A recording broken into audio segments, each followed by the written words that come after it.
Spaces can definitely evoke an emotional response in people.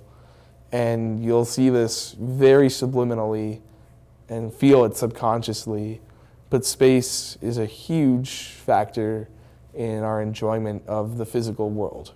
I am Sam Sidursky, a senior at the University of Florida School of Architecture. I love getting lost in a place. To me, traveling or traveling with no itinerary at all is a major interest of mine, even if it's like traveling to a park or to a grocery store I've never been to.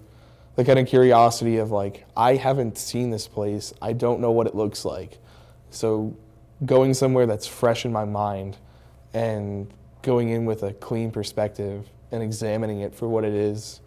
UF really pushes us to think beyond the obvious and chase our curiosities in design through multiple iterations, multiple experimentations with models, whether they be physical, digital, illustrations, watercolor paintings.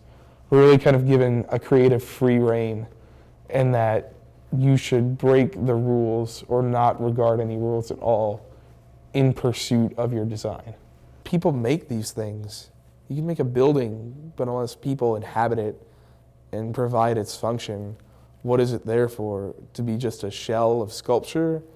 It's about who you're building for.